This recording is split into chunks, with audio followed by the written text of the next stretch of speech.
Hello, everybody. Russ of the West Ham Network. I think Anton's pressed the button. I've got some internet.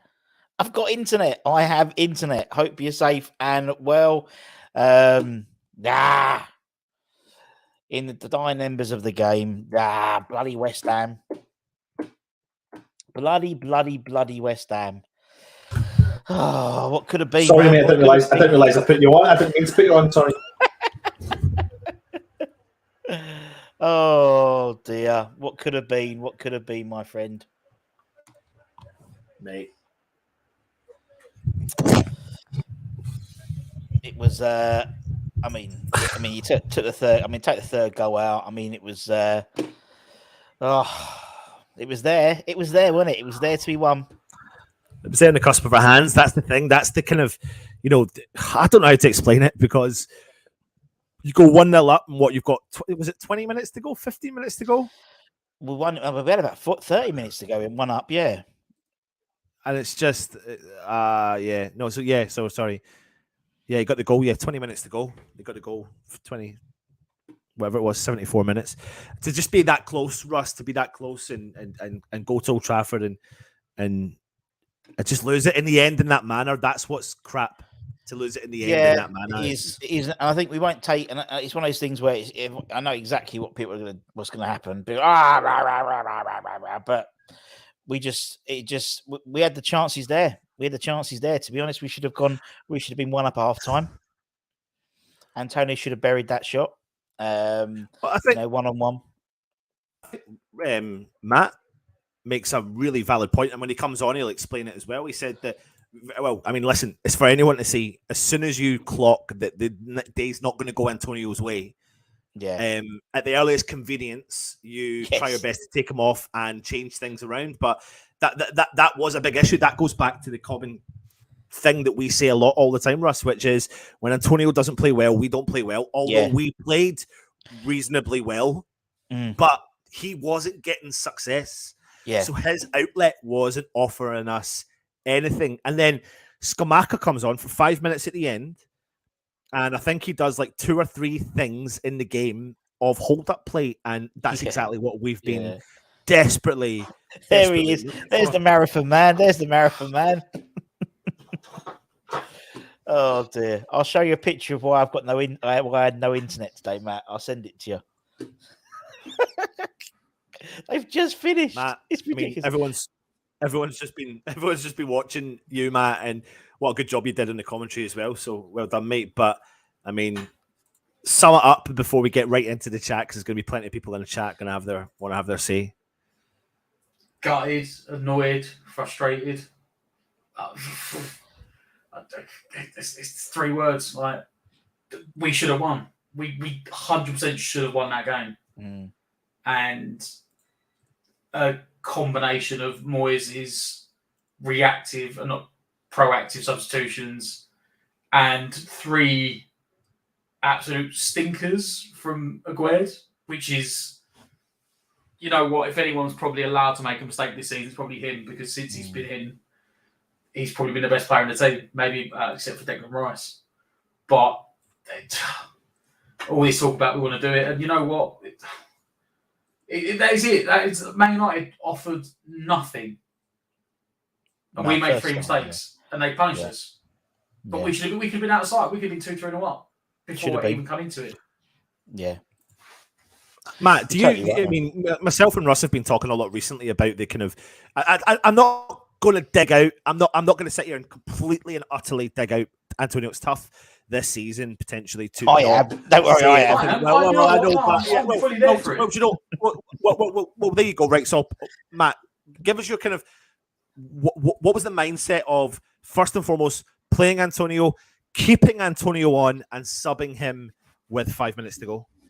Playing him, I understood, because I'm guessing he's playing Skamaka back into fitness, and he probably thought, you know what, if we get... I'm assuming Moyes thought if we get 60, 70 minutes out of Antonio, Skamaka can get on for the last 20 minutes, right? The problem is, right, Antonio is now going down this... Well, I don't know if maybe it's the age is finally catching up with him, but he's going down this thing a lot of West Ham players do, where they either turn up and they're a 9 out of 10, or they turn up and they're like a fucking 2 out of 10. Mm. Like we don't seem to have, and this has been really like summed up our season for players, that we've never had a consistent run of players being average. It's either been good or bad. And you know what? Danny Ings ran the line, actually was holding the ball up, winning fouls at the weekend, scored 2 goals from combined distance of about 4 yards, but he put the ball in the back of the net. Antonio, I think, maybe held the ball up 2 or 3 times the whole game. Missed the 1-on-1 when he didn't know what to do. He literally got 1-on-1 and was like, was he waiting for De Gea to come out? De Gea just stood his ground and he didn't pick a corner. He just smashed it at him. And then the second half, we went 3-on-1, and he smashed it basically straight at the goalkeeper again. And apart from that, he offered nothing. Like, there was no in the first half, especially the first half. We had some really good attacking play, none of which come through Antonio. You had Fornals, Rice, Paqueta, and Benrahma all linking up as a 4, and then Rice, he wasn't really involved. It was. The game summed up where we've been lacking, and that is centre forward, because you had, I said, that midfield quartet in the first half was fantastic. Yeah. But then at the top of that midfield quartet, you know, almost like a diamond sort of thing. But then at the top of it, you had Souček and Antonio. Now, Souček didn't have a bad game, in fairness to him. But he almost played that role that Downs has been playing. You know, like back in like September, October, when Paqueta was injured. And we played like Liverpool away, Man United away maybe. And he played Downs. And Downs basically plays like a number 10 alongside Antonio just to be high pressing. It's basically what Souček was doing. But Souček did win the ball a few times. Antonio didn't hold the ball up at all. And the longer the game went on, the more it became an issue. You know, and again, this comes back to Moyes. Moyes doesn't make proactive substitutions. Half time, West Ham have been dominating the midfield. So he put Casemiro on. 10 minutes into the second half almost, Anthony had literally offered nothing all game. Emerson had dealt with him quite well, was letting him cut inside. And when he cut inside, he couldn't even hit the target. Pulled him off for Rashford. Right? He was like, he's not playing well, he's coming off. Lose midfield, he's coming off. At the same time, he took off Lindelof off and brought on Martinez, who might be smaller, but he's quite clearly the more physical and technical defender. And all of a sudden, Antonio just stopped entirely. Yeah. Because he couldn't get anything out of Maguire, because Maguire's too old school and knows how to deal with him. Lindelof didn't, so he took him off. As soon as he'd done that, the ball just went one way for half an hour. It just went that way. Yeah. We could not stop and it. it really so really essentially what you're saying, Matt, is that if things ain't working, let's make some substitutions in terms of what Ten Hag did, and that changed the game. Yeah. And when you listen to this comment, be honest, fella, I mean, this is a valid point.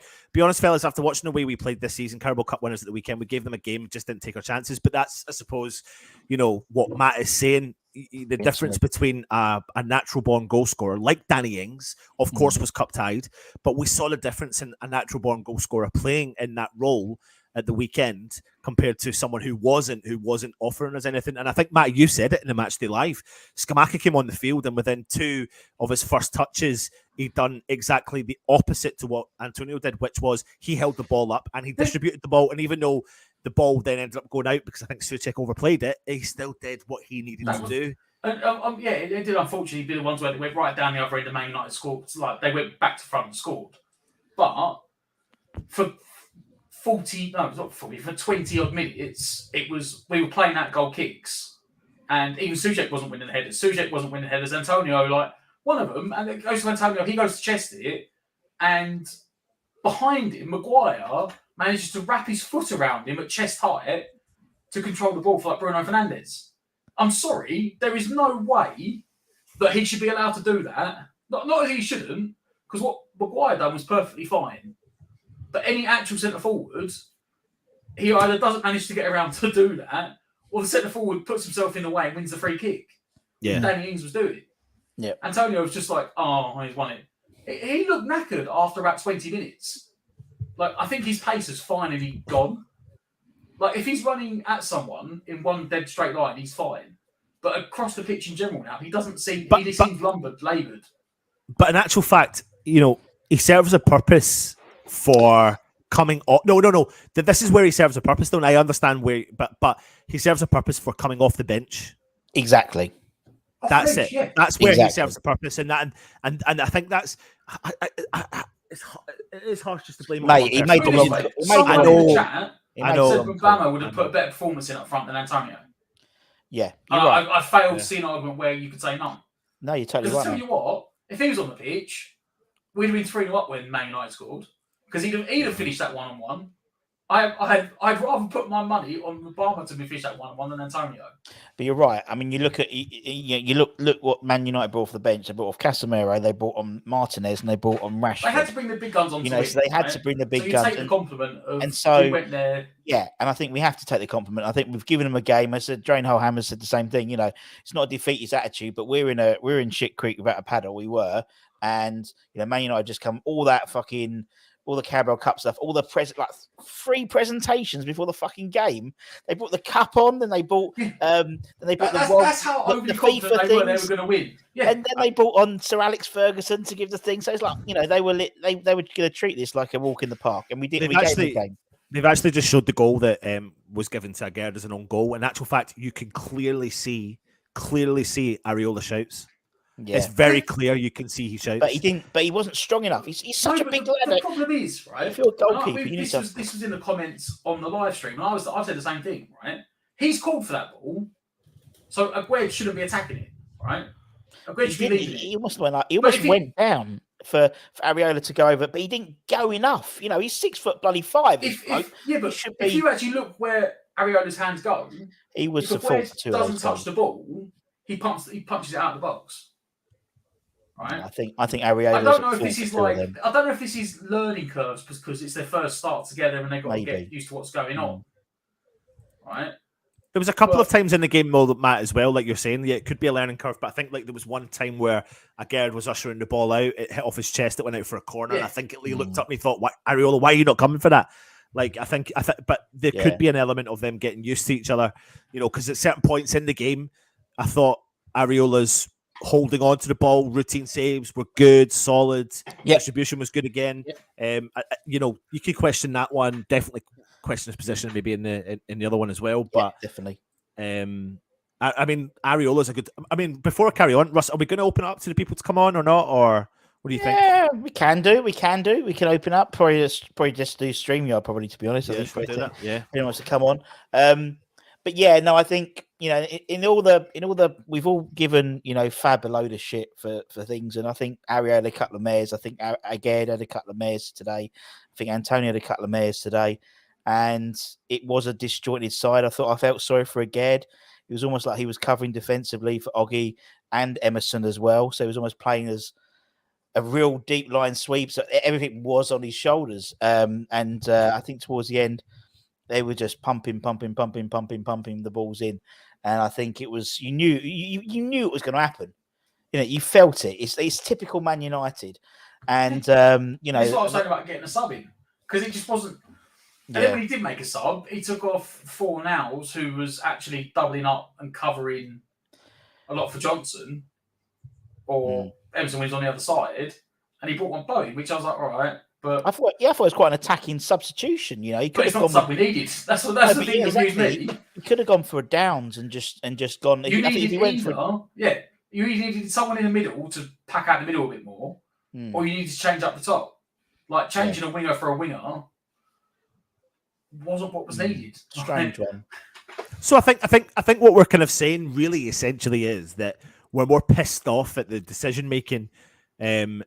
Because the game itself, apart from the end where we just fell apart, was actually an all right performance as a whole. First half, I thought we nullified them. It was 60 minutes. Well. Yeah, I thought we played well. I'd say the first 60 minutes was good.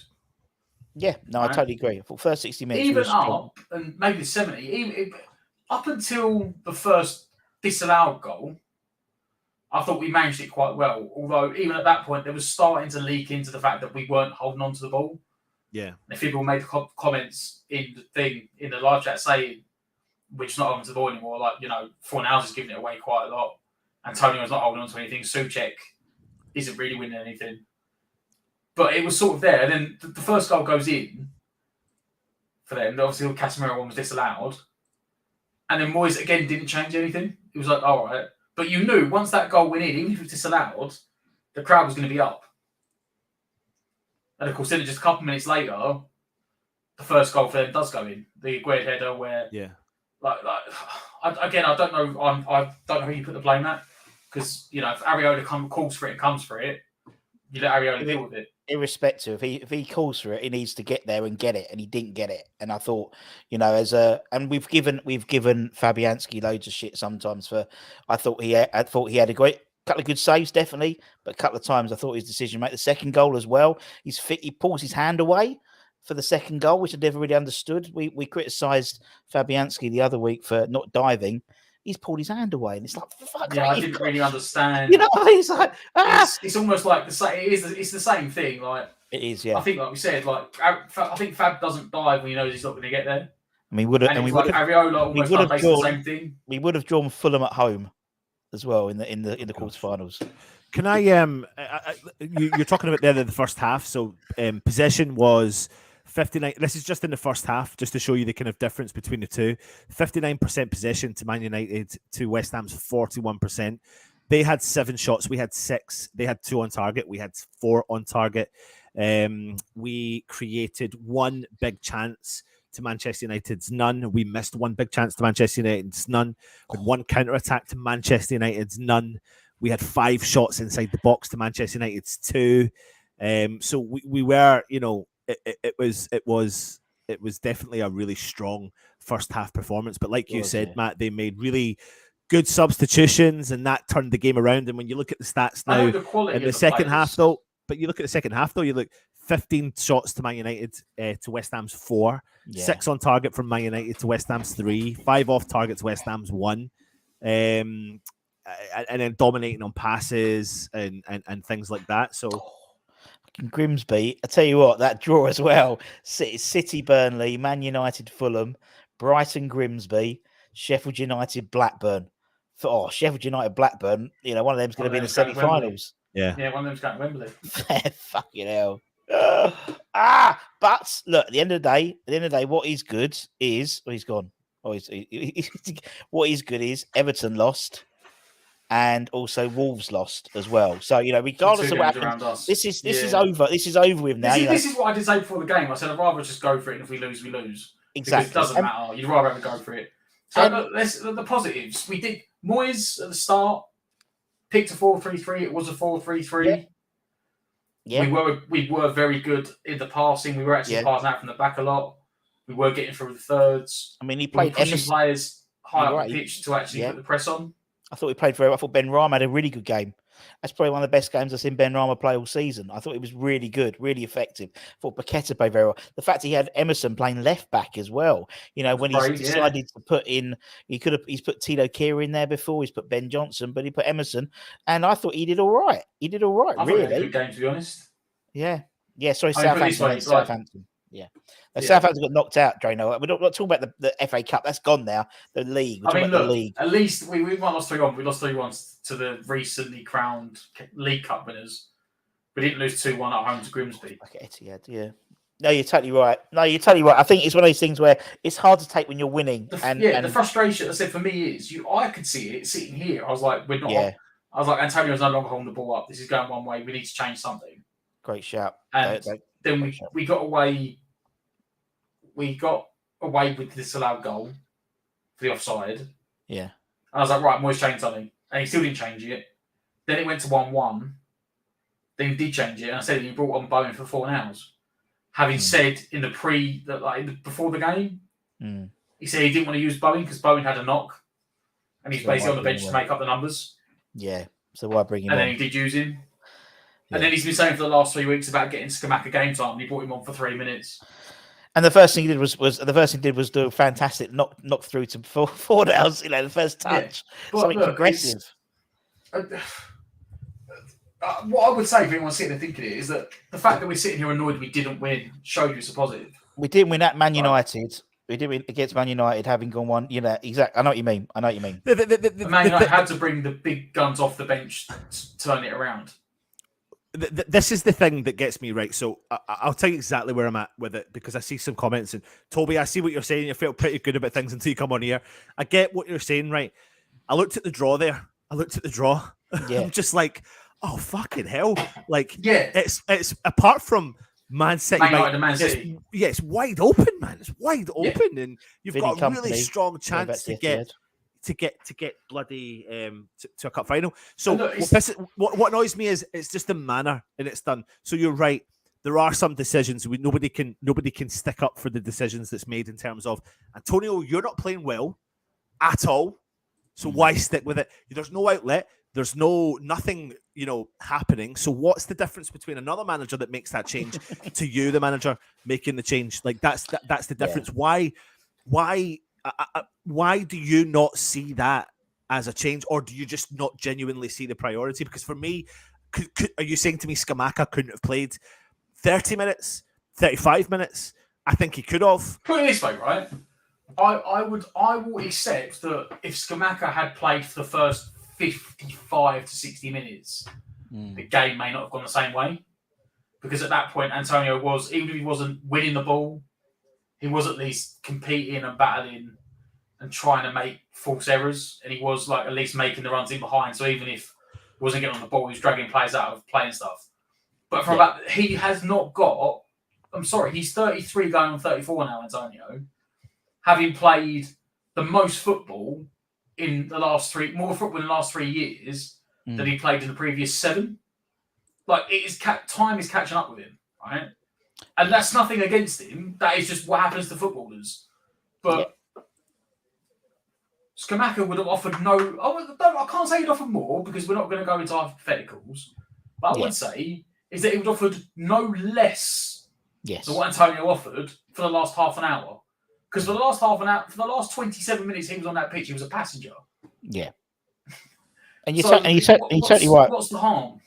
Yeah, and you're totally right what you say. And what Anton said, what we've been saying for a while is you look at the impact that Antonio, obviously he came on and scored against Nottingham Forest. But, with 25 minutes to go, if it was 1-0 or it was 1-0 or we're chasing something, you're bringing him on up front, just to go up front, go absolutely, because the likes of Maguire, he's got 70 minutes in his legs then, and so just terrorise them, or even put them on the right hand side. Their left back, he was shocking today, and as I said, Fornals had him on toast most of the time. So. Like we always say, there's a place for him in the squad. There's absolutely 1,000,000% a place for him in the squad. There's still a career for him at West Ham, and it's just a case of can we manage that with him in terms of going. You have a career here. You have a long-term career. You can be here for the rest of your life if you want to be, and go down in history at this club as a cult hero, go down as the cult hero West Ham fan. You can't believe you are our all-time goal scorer, but you still offer something for us. And you've got a real, do you know what, Antonio? You've got a real opportunity to go and smash that fucking record, because if you play at West Ham for the next 3 years, you're probably going to get 10, 15 minutes at the end of nearly every fucking game. And what an opportunity that is for a player like you. But the thing is, I know we all know that. It's about putting that onto... Like, why are we not doing it with him? Because we and you said last week is that we think we should have won. That's what the moaning is. The moaning was that we was there to win. We're not moaning. This for once, right? This isn't moaning that we lost because we were. This isn't a Tottenham performance. We're moaning. We're moaning because we generally should have won. And it's just typical old West Ham thing of there was individual errors, between Aguerd and Areola. Right. I mean, if you want us to focus on what positives are. We've gone into the game. We've taken the game for 70 minutes. We've held our own. We've gone 1-0 up. Very good goal from Benrahma. We've had chances. We haven't put them away. It really falls down to the chances that we didn't put away. Because if we had put them away, the game would be a completely different game than what we saw. Yeah. And I know people but equally though, we're really easily to pull out players like a Gerd, had a stinker. He had an absolute shocker. It's the first one he's had. 3 players there. First one he's had since he's come in. All beginning with A. Everyone beginning with an A on the pitch had a stinker.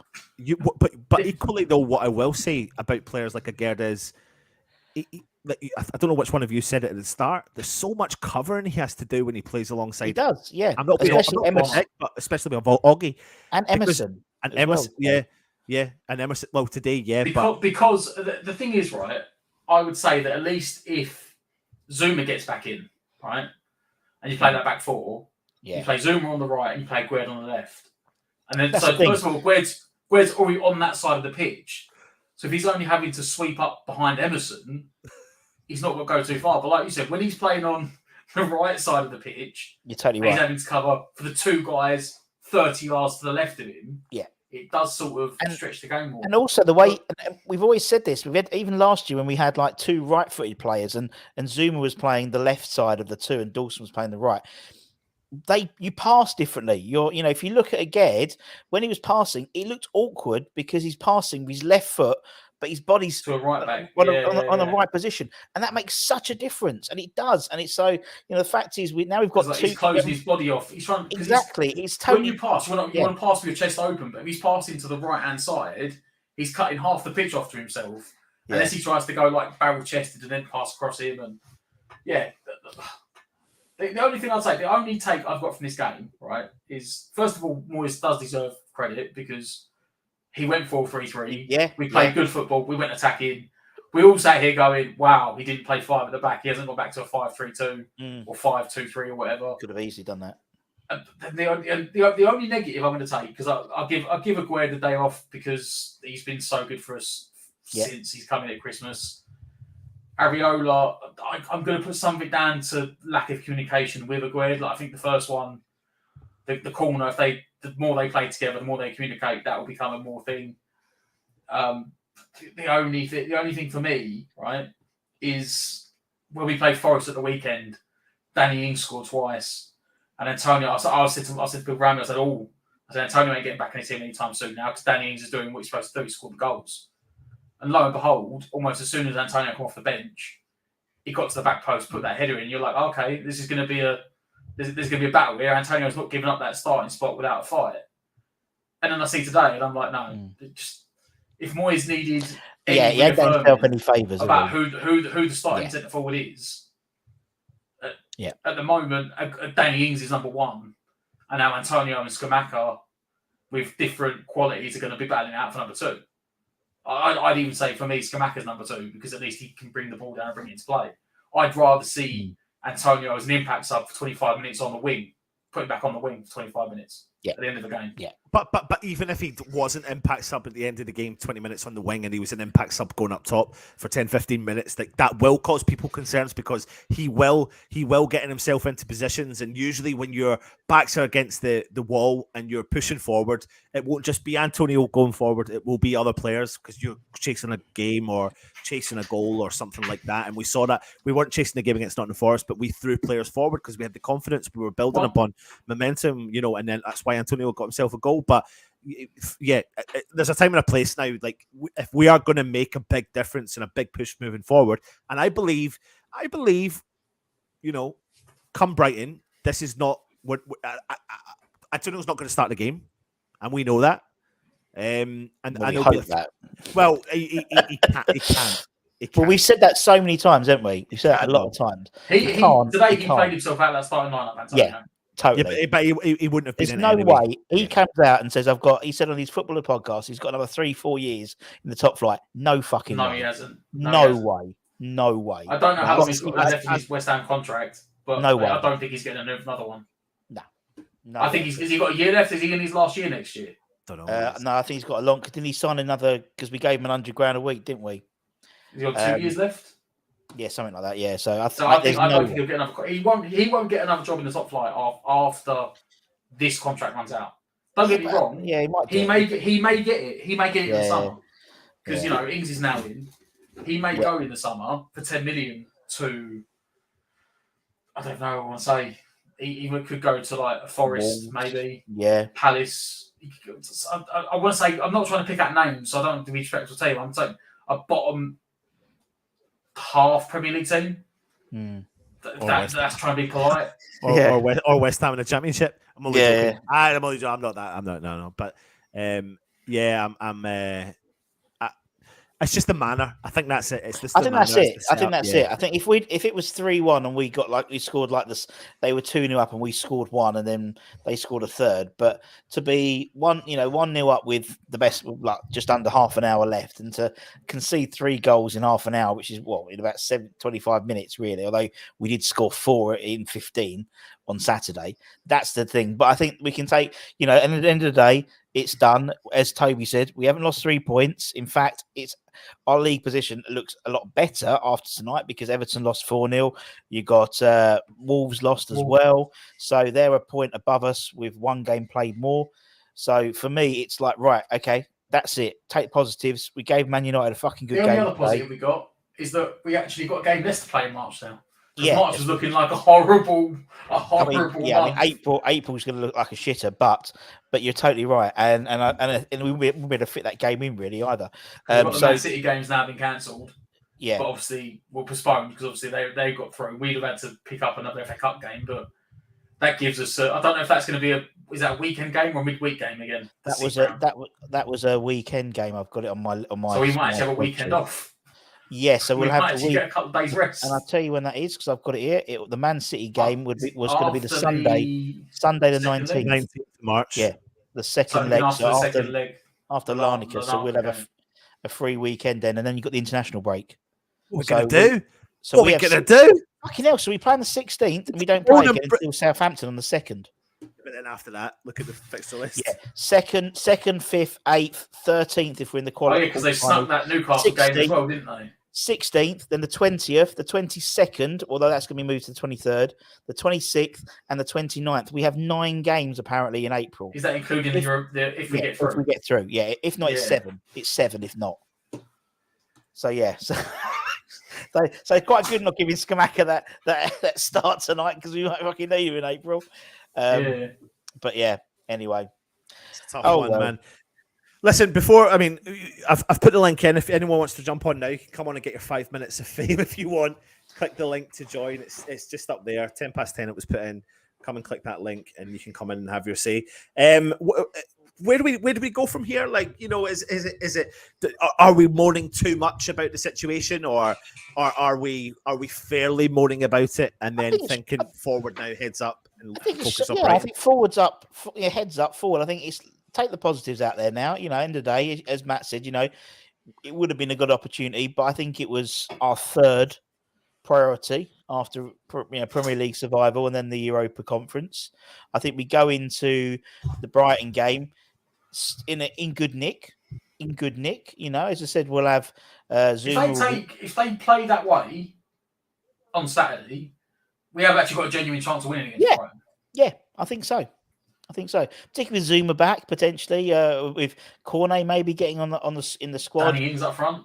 Danny Ings. I mean, if Danny played today, we'd have won because there's 2 or 3 times that ball zoomed through across that. I mean, there was the first half where Fornals but Fornals stood still on the back post just watching it, and then Fornals did it, and there was no one on the left hand side to do it. Souček was watching it. Yeah. So I think it's. I think for me, it's frustrating. There's a lot of positive. I said it's frustrating because we should have won, but not sitting here being like we were fucking awful. The tactics were awful. This was all. We're sitting frustrated because, as always, as we know, and unfortunately, if you have Moyes as a manager, it's not an unknown quantity. He's not a proactive manager.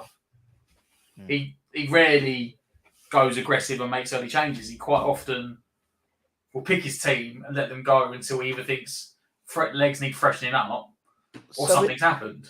So with the exception of, say, Ogbonna for Zuma, that back 5, including Areola, will probably be the back 5 against Brighton, won't it? Because Soufal, I don't think he'll... Well, I don't know. Obviously, his ankle... The midfield 3 will probably be the same. The midfield 3 will probably be the same. And then you'll have Ben Rama. Then you'll have... I don't think Emerson starts. But they're not going to put Cresswell in because he would have started today. I disagree with you on that. But we both... we both thought because... No, I don't. You know what? Like genuinely, right? If Emerson doesn't start, the only way he doesn't start is if Kira's playing right back. No, I honestly think Creswell's going to start because I think that's the reason why he's played Emerson there. I think that's why he's played him tonight in a back 4, and I don't think he's going to be happy with that back 4 with Emerson and Ogbonna. He cannot play Yeah, but then Zuma's going to be Yeah, back. Creswell. Again moves to the left-hand side. You cannot play Creswell. Zuma, no, I don't think. Yeah, I agree with Matt. We were playing, You're saying that. You've got to think in Yeah. a Moyes mindset. But Moyes' he must be aware of the fact that if he'd have played that team, if we'd played anyone else on Saturday, right, before we made our massive 4-0 push, we'd have been 1-0 down. Because there was about 3 times Creswell pushed too far up the pitch, didn't get back. Yeah. And then it was only because, for no apparent reason whatsoever, when Brendan Johnson could have ran into the box, he decided to cut back to the edge of the box and fall over and shoot. So tell me then, Creswell why got exposed for 15 minutes straight. So when Safal got injured against Nottingham Forest, why did Emerson not come on the park? Moyes gambled. Right. Moyes gambled and got lucky, but he won't get lucky again. So the question, the point I'm trying to make is, yes, I understand what you're both saying, and I agree with your point. The issue is that what Moyes will agree with, or will Moyes do what we're saying? Moyes gambled today, right? No, I know you know what I mean. No, I'm trying to put it in the way he does it, right? Because let's not pretend the fact that Emerson didn't just stand up against. I don't know how much they paid for Dalot, but Dalot is like Portugal's first choice right back. And Anthony as well. £80 million Brazilian winger Anthony. Yeah. And Emerson didn't exactly get skinned, didn't get embarrassed. He was actually pretty solid at left back. You know, the goals didn't really, apart from the one in the 95th minute when everyone had actually given up playing, you know, then somehow Agued even then managed to tread on the ball when he could have just cleared it. Apart from that, the first 2 goals were nothing to do, and even the disallowed goal was nothing to do with the other side. They all came from the other side. So if Moyes actually is as astute and spends as much time looking over stuff as apparently does, if he watches back this game tomorrow, he'll be like, you know what, Emerson had a good game at left back. He's proven to some extent I can trust him to play there.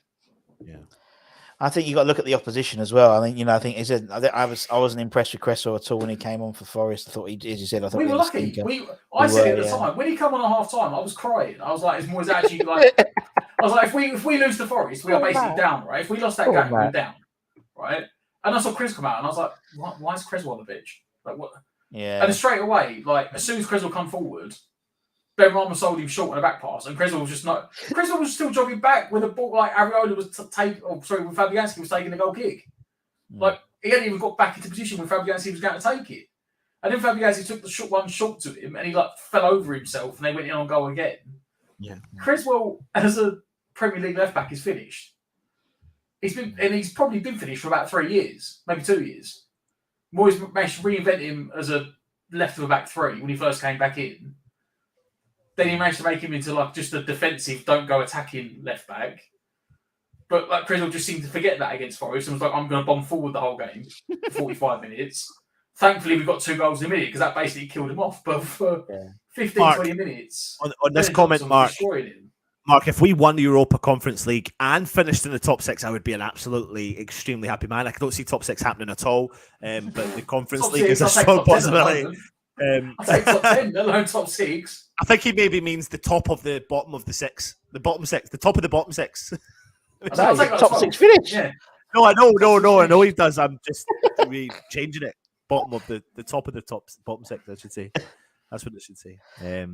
But listen, I mean, I'm not pissed off. I'm not over the top pissed off. I am pissed off.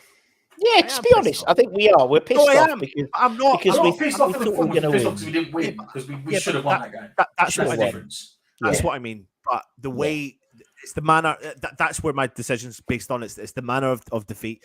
But the big positives are that we again can turn up for 70 minutes, and it's really down to a couple of players or a player that creates a style of play that really is not working anymore at all, and that needs to change. And I don't know why we relied on him so heavily today when we didn't really need to. We could have relied on him for one half, but not the second half, or not vice versa.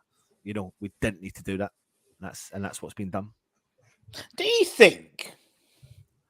And someone made a point about Schumacher in the chat.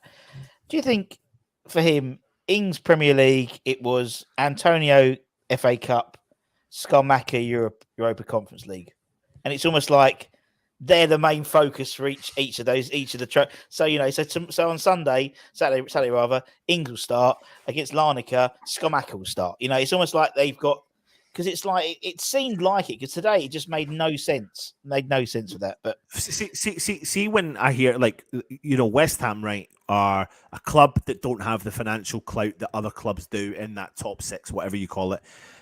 So therefore, like you said, Manchester United can afford to bench a £100 million player on a regular occasion, and they'll fight for that squad. And it seems to do with the Man Cities of the world, etc. But West Ham don't have that financial clout. But that doesn't mean that necessarily these players will start game in, game out. But that does also mean that West Ham have to manage the expectations and people's mindsets and players' mindsets when they bring it in. So we're dealing with,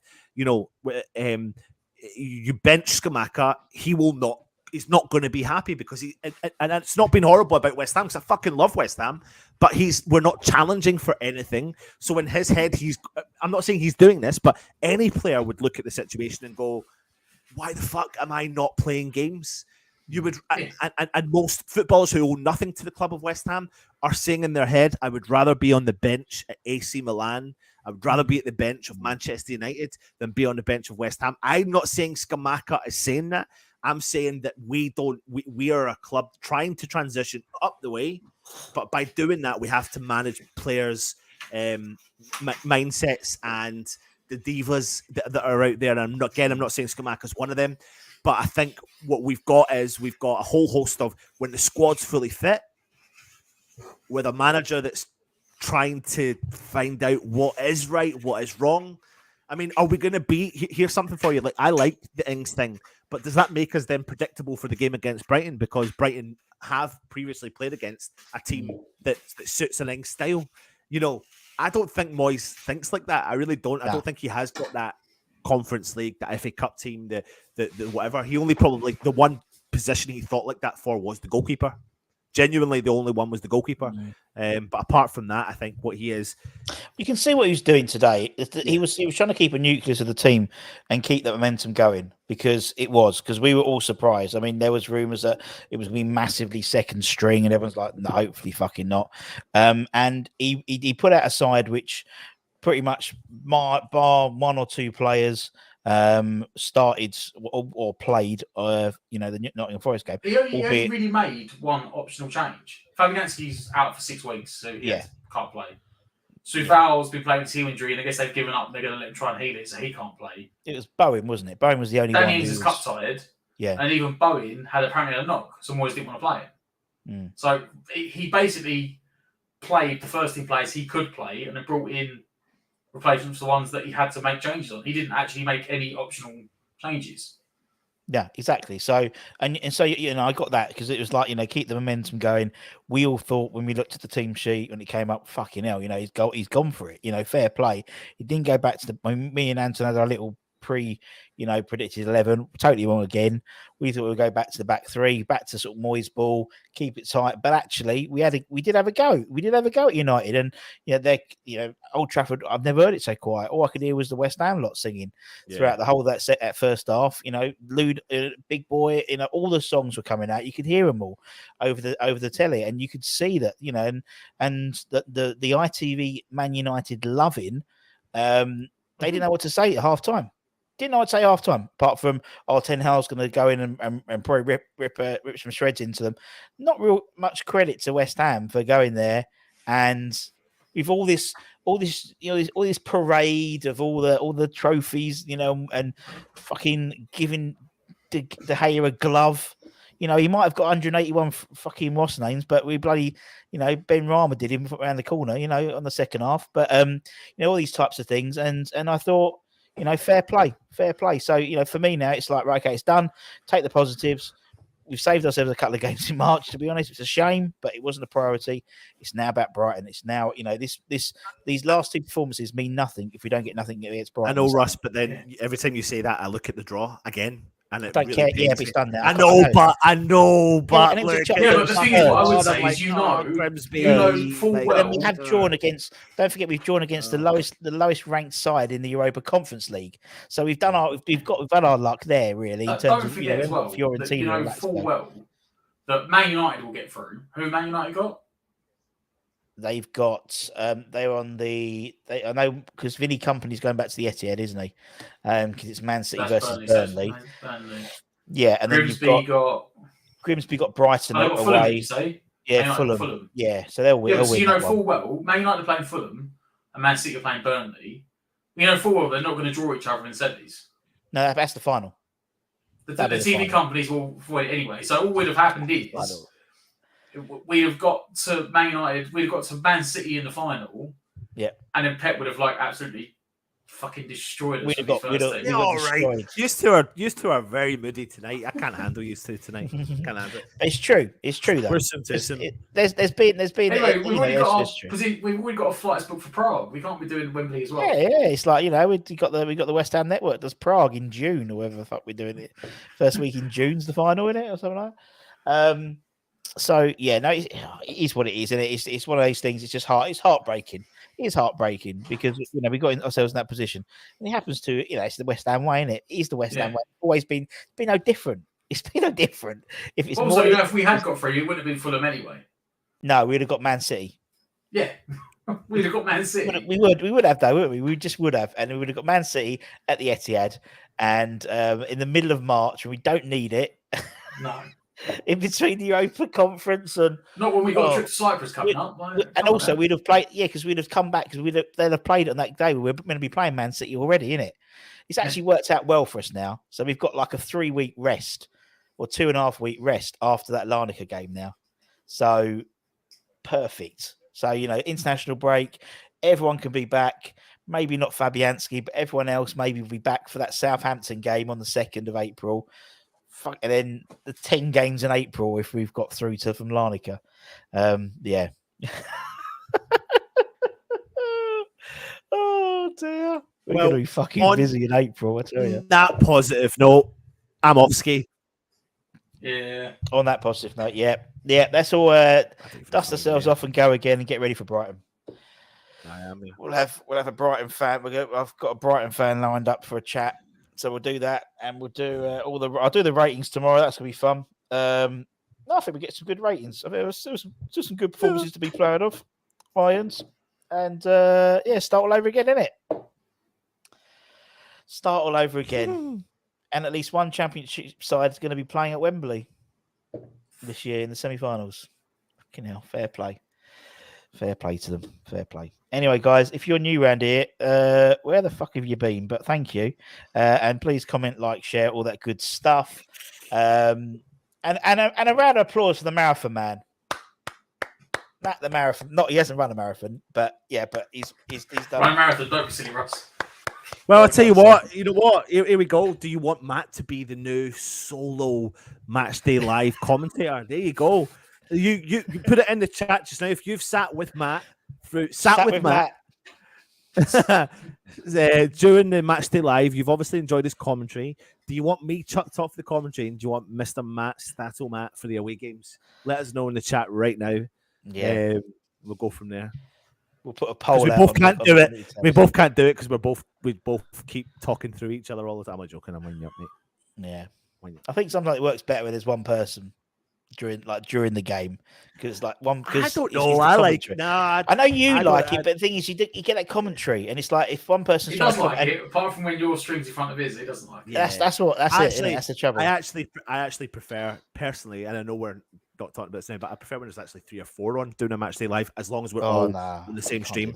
It's the best. It's the best fun. It is the best fun. Best fun. Might be the best fun, but it might be the best content for people to watch. Because it's like we're talking over each other. They do like it. They do like it. They do. What is it anyway. Here says? Sorry, Stato. Anton's a blind optimist. I prefer him. Get rid of it. Get rid of it! All right then, guys. Take care. Stay safe. Stay humble. Stay warm. Keep the faith, my friends. Come on, you Lions. Let's get something against Brighton, eh? Yeah, Snickers duo. Very good. Let's talk about some actual sponsors.